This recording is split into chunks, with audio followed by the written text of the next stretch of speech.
একটি ছোট গ্রামে রাহাত নামে একটি ছেলে ছিল। সে খুব অলস ছিল। সারা দিন ঘরে বসে মোবাইল নিয়ে গেম খেলত আর সময় নষ্ট করত। তার মা বাবা তাকে অনেকবার বলতো, বাবা একটু পড়াশোনা করো, কিছু কাজ শিখো। কিন্তু রাহাত তাদের কথা শুনত না। রাহাতের বাবা একজন পরিশ্রমী কৃষক ছিলেন। তিনি প্রতিদিন সকাল থেকে সন্ধ্যা পর্যন্ত মাঠে কাজ করতেন। একদিন তিনি রাহাতকে বললেন, তুমি যদি এখন থেকেই পরিশ্রম না করো তাহলে ভবিষ্যতে অনেক কষ্ট পাবে। পরের দিন সকালে বাবা রাহাতকে মাঠে নিয়ে গেলেন। রাহাত প্রথমে যেতে চাইছিল না, কিন্তু বাবার জোরে যেতে হলো।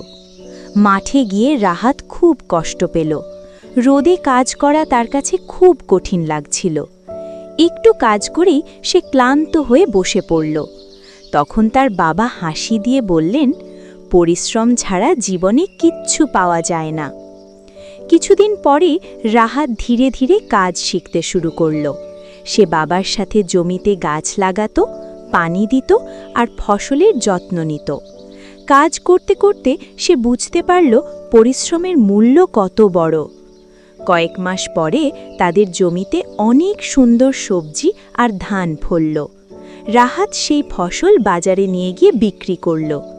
যখন সে নিজের হাতে উপার্জন করা টাকা দেখল, তখন তার মনে খুব আনন্দ হলো।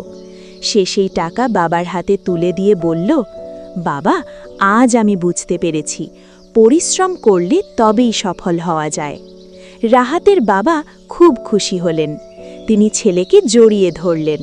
সেই দিন থেকে রাহাত আর অলস থাকল না। সে প্রতিদিন মন দিয়ে কাজ করত এবং নিজের ভবিষ্যৎ সুন্দর করার স্বপ্ন দেখত। শিক্ষা: পরিশ্রম করলে জীবনে একদিন অবশ্যই সফল হওয়া যায়।